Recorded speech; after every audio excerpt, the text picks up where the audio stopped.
Welcome to Hood Champion Boxing and Sports. In boxing, you find a way to win or you find a way to lose, or you can find yourself in a position where you got to go hard or go home.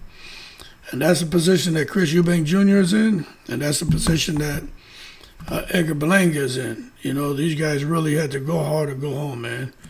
Let me turn this off real quick. So look, there's all kind of rumors floating around on the internet. I'm just going to say this. I believe there's some truth to Berlanga and Eubank Jr. trying to line up a fight. But I'm also going to say this. The weight will probably be at 168, which I think benefits Eubank Jr. Because at 160, you just know that he shouldn't be making that weight at all. At all. Even if he's allowed to rehydrate properly, he just shouldn't be getting down to 168. You saw him against Conor Ben. Of course, there was a rehydration clause that didn't help him at all.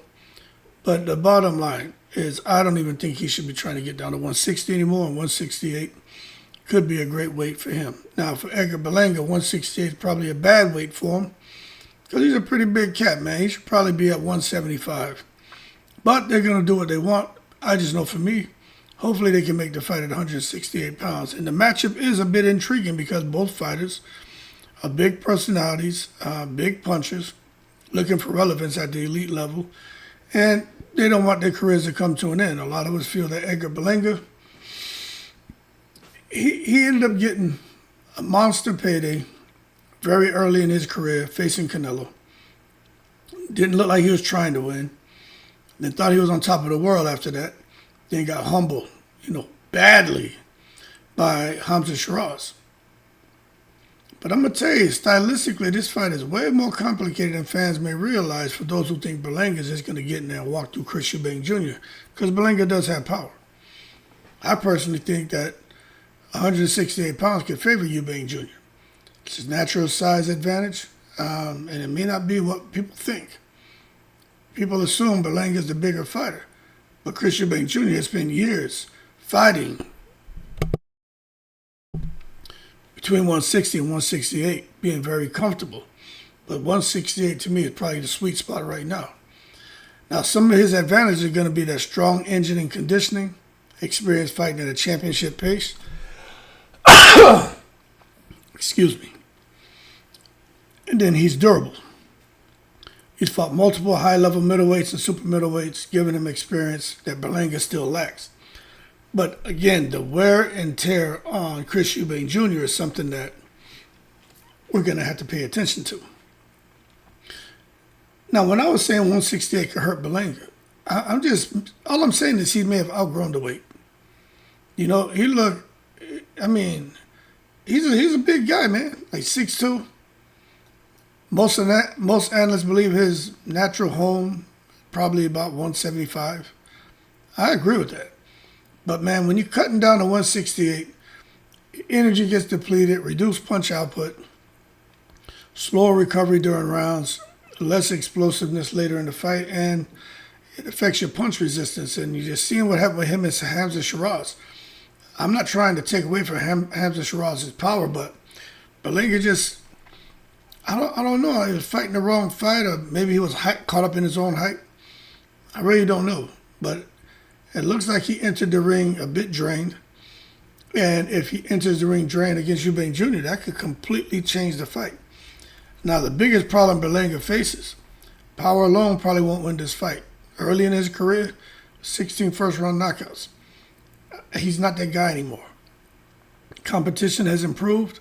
Fights have gone longer. Opponents survived the power. Berlanga had to show boxing ability. Against Eubank Jr., I'm telling you, the power alone is not going to be enough. Eubank Jr. has a high volume of punches he throws. He applies relentless pressure.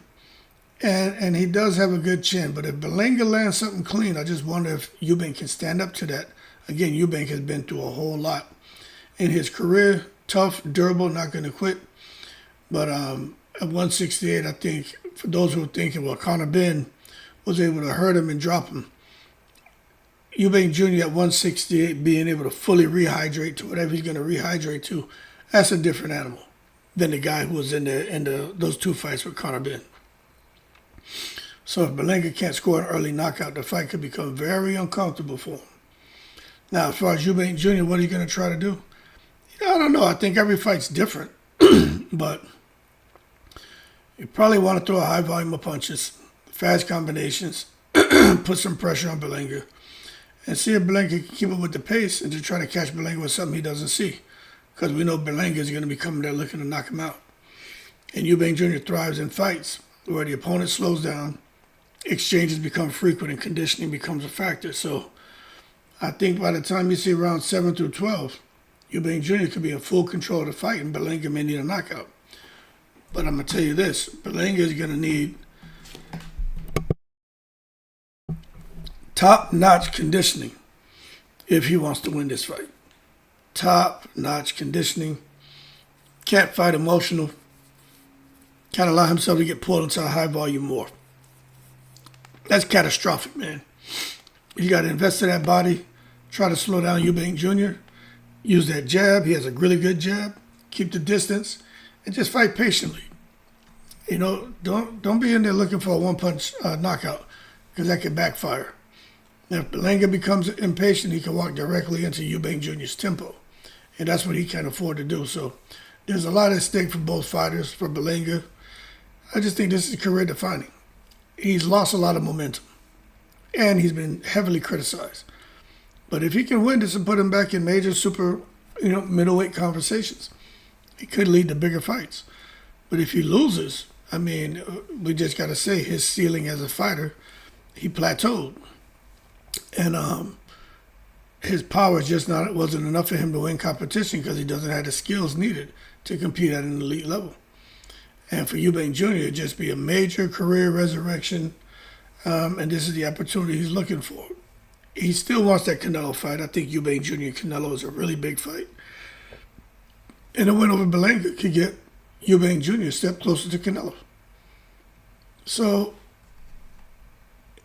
I'm not saying Berlanga is, but maybe he's at a final stage in his career because he's out here rapping and singing in Spanish and shit now. Nothing wrong with that. The songs don't sound too bad to me.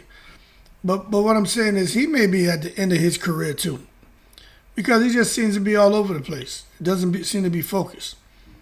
I'm not saying he doesn't have more years remaining. I'm just saying as far as where he's at mentally, his career may be over. And for Eubank Jr., he's been fighting for a while. So he's no kidding at the end of his career just because, he's reached the expiration date. There's a difference with having a full career and fighting a whole lot of people and making a whole lot of money. It just basically age phasing you out. Unlike Berlanga, who age won't phase him out, his loss of focus will probably phase him out. So again, this fight is a real danger for both fighters. Berlanga, he's got the power. Eubank Jr. has pressure, conditioning. He has power too.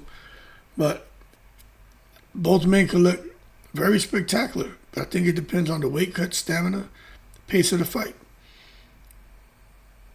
The obvious prediction is early if Berlanga lands. He probably gets the KO. But as the fight continues, you got to favor Eubank Jr., you know what I'm saying? So the longer the fight goes, I think it's more dangerous for Berlanga. And that's just how I see it. Anyway, we'll see what both of them decide to do. I do hope they make the fight. This is a very interesting fight. In a way, I could kind of see Berlanga winning this fight, but I can also see Eubank Jr. winning. But whoever goes hard, probably going to go on to win, and who doesn't, probably going to have to go home. Y'all keep cool. I'm in the breeze.